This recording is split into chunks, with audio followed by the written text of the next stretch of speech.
What up, everybody? Welcome to Durable by Design. I'm here. My name is Matt Bolian. I'm here with Chris Barnett, aka Crispy. What up with you? What's up? Okay, so we are continuing the series. I think we're about halfway done of what's keeping companies from, or specifically service companies, from scaling. Or as Crispy says, Why service companies suck. so hit us. What's the next one? Here's a great one that I think is one of the, arguably the most impactful, is lack of operating principles inside of the business. And this is one that this for me resonates massively, especially with my arrival at Super, because I, like, to be honest, have never really subscribed to operating principles at any company that I've ever been at in terms of adopting them and using them even in my personal life. But this is one where I've done it because it is so valuable the way that we do things here. And lack of operating principles is one where it affects your growth and your skill massively. Yes. Well, thank you for adding this. This is like Crispy has added something that's probably not in most places. So what is an operating principle?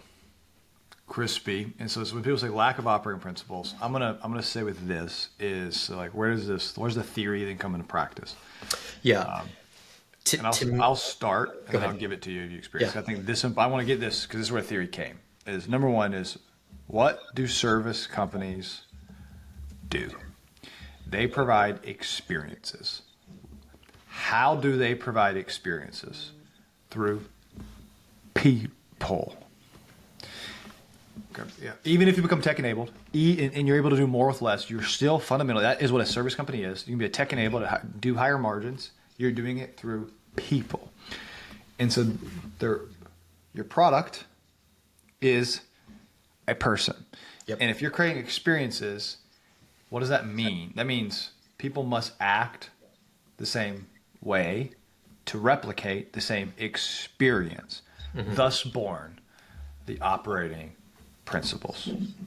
Okay, Crispy, you didn't have, I don't know if you've probably done it, but this probably gave an articulation to it. And I believe strongly in becoming, and people become things. Yeah. Okay, so talk to me how you experience the operating principles, and I'll give a structure, and in these show notes, I'll actually put our operating principles and how we think about it. I think it'll be very helpful for people. But Yeah. this is RP, and I've done it super. Yeah. So I'll start with operating principles from previous examples of companies that I've worked with and what those principles were. An example of one that I worked at previously was every email has a next step, or every email has a meeting link included and things like that. That was an operating principle for the revenue function of the business. And I agreed with that, but it was also something that was like, okay, this is a rule, not an operating principle. This isn't something that is fundamental to the way that like the entire business operates or communicates or collaborates. It was a rule that we were forced to follow. And that was very different, which is why I think most people don't adopt operating principles, because they're not real. An operating principle in the sense of when I came to Super is, for me, an operating principle is defined as it's the methodology that you conduct yourself and others in the business. And it's when you subscribe to that, it changes the way that you behave and communicate and collaborate in much more optimized ways. So I'm going to give it, and I'm going to go a little more theory. So I love you're saying this. And I assume I'll get to this other point, like it affects your life forever. And I'll get to that point in a second. Because it's like, what do you mean? I'll get to it. Is operating principles, and we hear them, just get rid of whatever you think about operating principles right now. It's not whatever you're thinking about. We're in audio. Yeah. If you're looking at this visual, it's just not what you're thinking about. Here's where it comes from. Every company that is worth its salt has a mission, vision, and values. Mm-hmm. And because MBAs told them to do it. And so they spent money and they've done it. They have a mission or a vision, mission, and values. And if you go and work at these companies that you may even admire or you're really bought in, and they'll say something like, we are kind, and we're fast paced, and we are humble. And they'll have these values, and they'll put them on the wall, they'll put them everywhere, they'll tell you to get a tattoo of them, they'll do something, like, do something. And then you go talk to somebody, and you're not any of those values. Yeah. And it happens over and over again. Yeah. And it's not that people don't want to be kind, humble, or fast-paced. They just are defining those things from their context where they've grown up. And they think humble means something, and they think kind means something. And some people mean kind, like give example, kind would be, Crispy, maybe could you possibly think about not supporting Arsenal, maybe? Yeah. And that's kind. And another person would be kind would be very blunt. They say Arsenal is literally funding, they're funding child trafficking, and you should not support them. And by the way, that's not true. It's just everyone knows. But I'm being brutally honest, and I'm telling you exactly what I think. That's kind. The other said, hey, I was being so gentle. That's kind. Yeah. Operating principles say, you think you're drinking, like when you're going to a company, you think you're drinking a Coke, and you taste it, it's Pepsi, and you're freaking angry. Yeah. Operating principles say, here's what kind means. Here's what X means, and it's behaviors and expectations. So if you don't like it, and I would do this in an interview, it's like, hey guys, if these operating principles, we have a bunch, guys. If you don't like these things, like you'll have to bluff when you start and you have an instant of a meeting. You're gonna have to share your screen. You're gonna have to write recaps. You're gonna have to acknowledge verbally or directly in written comms, and you have all these things. And if it doesn't excite you, run, because you'll hate it here. Yeah. But if it excites you, come, because this is who we are. Yeah. I think it's also so important because I think it transcends employees or team members in the business as well. Operating principles apply with how you communicate to customers directly, to people that you're interviewing, like anyone around in and around the business is really what it is. A good example is we interview people and we give them very clear feedback because it's kind. It helps them become better in future interviews with us or with other companies, in the sense of we tell people it's clear you procrastinated, that you did not prepare for this, and that your demo was bad. Like it was a 4 out of 10 as an example. I said 2 out of 10. So yeah, 2 out of 10. Yeah. So stuff like that is actionable mainly, and I think that people fear building an operating principle around pure honesty, because pure honesty is actionable if you're truthful about the feedback that you give to people. And this is why one of the things that I've adopted in all areas of my life is telling people the level of conviction about something. Example is, I'll tell my wife. One second, Crispy. Go ahead. So everybody hears, we have an operating principle under the value clear that says conviction. If communicate your level of conviction as a percentage. Yeah. That is an operating principle.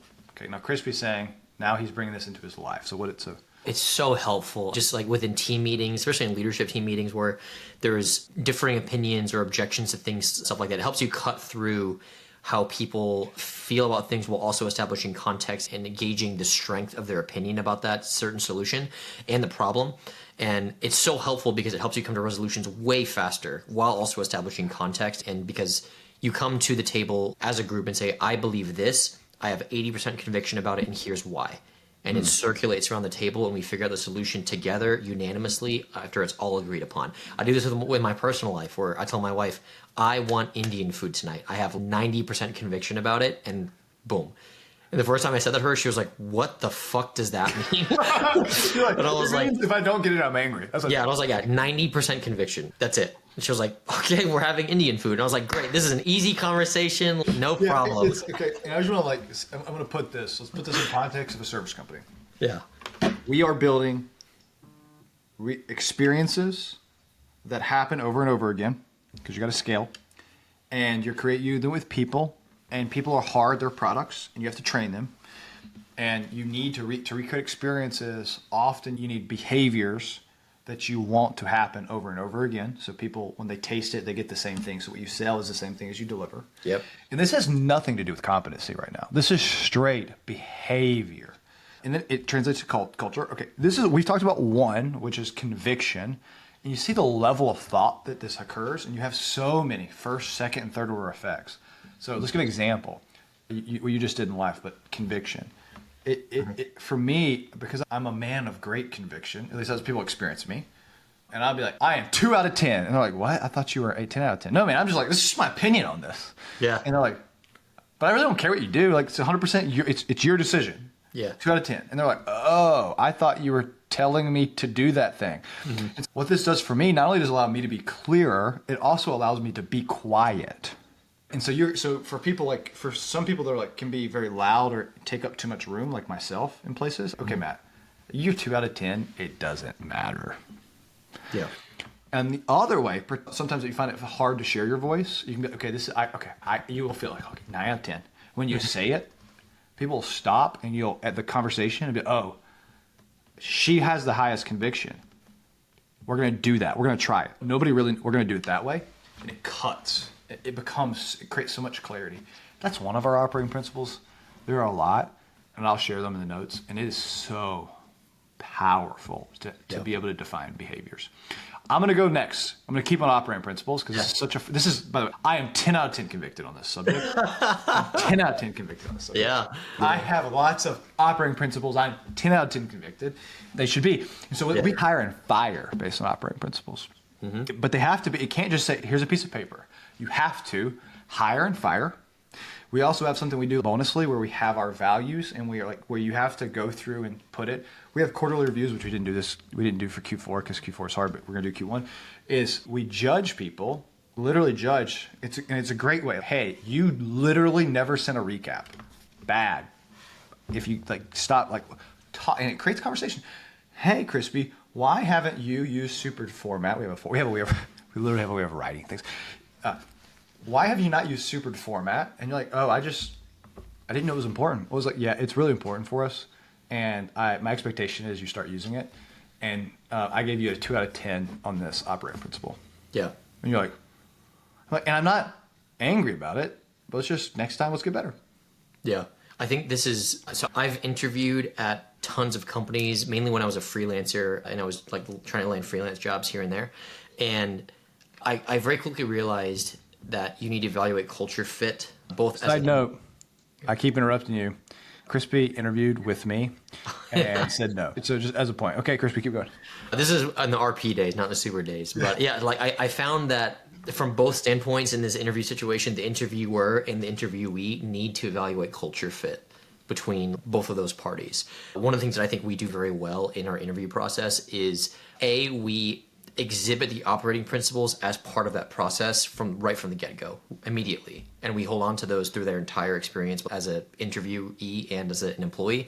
And the culture process that we also vet during that interview stage basically just covers the operating principles, and that's it. And it's so powerful, it's so effective, it's wild, and it's a pretty crazy, a revolutionizing experience for businesses that want to implement this, because it helps you weed out people that are bad fits so quickly, and it helps you establish good people and good talent very quickly as well. Yep. It's insane how powerful it is. I'm going to summarize this. If you don't have operating principles at your company today, get them. I don't care if you're a SaaS company or a service company. It is always worth the time. And and here's how you do it. You pick your favorite person that you want to recreate. You pick one and yourself. Maybe you really like yourself, but you say, here are the behaviors I value. Write them down, and don't pick your values first. We don't actually call them values. We call them value buckets because they hold operating principles. Yeah. And that's it's simple as that. Okay. What is the next thing? Holding, or as you say, making service companies suck. What is holding them back from scale? Yeah, let's go back to my list. Oh, good one. Outsourcing work and having razor thin margins because of that. That is a big one. And I get asked this a lot from our early stage partners is how do I know who my next hire is? Do I outsource? Do I bring someone on full time? Things like that. So one of the big problem sets that they experience is it's an expense regardless, but there's pros and cons to each of these solutions. And I believe that this problem evolves over time as you scale and as you potentially add new services, or as you have more expensive services, or many different variables that affect this. But the main problem is, if I outsource, how do I maintain margin and quality and value to continue driving revenue? Or do I bring it in-house and solve that equation on that side as well? Yeah. I think people can. I can tell you only how I've solved it, and I know others have solved it differently, and I'm not saying that's wrong. Here's my experience is we went from 2 to 70 people in 2 years. So I can say this, rapid growth. And you heard me just talk about operating principles. And I was so 10 out of 10 convicted about operating principles. I would never hire consultants to do work for people that touch clients. Because, and it's not saying it's wrong, you have to pick, this is an earlier episode, you got to pick, are you cheap? Are you good? Are you fast? And we picked good. And that dictates so much of your strategy. We never hired a contractor because I cared a heck of a lot about operating principles, and I could not control operating principles with contracts. So we never hired anyone that was client facing that touched any client as a contractor. And we did some not like they didn't touch, and it almost never ended well. It was only stopgaps. And the only reason we did that, I know this is odd, because strategy dictates tactics. Tactics don't dictate strategy. And it was because we went to market with, we always have capacity. And so we would bridge capacity sometimes with contractors, but we never bridge capacity for people with clients, talking to clients, ever. I had a very strong, not everybody holds that view. And it really depends on what you're, are you going to be cheap? Are you going to be fast? It just depends on how you structure your business. How did you answer that, Chris? You were a contractor in a way. You started as a contractor. Like, what's your experience with that? And then how did you build workflow? Yeah, so I began as a freelancer. My journey in the HubSpot ecosystem, I worked for a professional soccer organization here in Houston. I managed my first HubSpot account there, moved into oil and gas, managed a much larger HubSpot instance. COVID hit and I started freelancing, and I found I was way more productive working at home, and so I started just getting freelance contracts here and there, and I supported a lot of HubSpot end customers as well as HubSpot partners. And then I quickly realized like there's serious opportunity here. So I became a HubSpot partner, built workflow. But I subscribe to the same methodology that you did, where I didn't ever hire contractors, especially if they were client facing. I think in certain situations, it's okay to hire contractors if they're fulfilling work that can then be communicated through a team member that you had autonomy over. But it was always dangerous to, I mean, I don't want to say, maybe dangerous is not the right word, but it was always a risk to put a contractor in front of a customer that is brand new or not proven or not vetted. And it's something that I'd never recommend any partner to do. And I think this is also, it touches on the narrative of why people hate agencies, is because there's a lot of agencies out there that are just brokers, basically, where they have deals, they source talent, and they just take the margin off the top and they're hands off from that standpoint. And that's exactly why people hate agencies. I'll give, I don't know if I want to share this. I'm going to share it.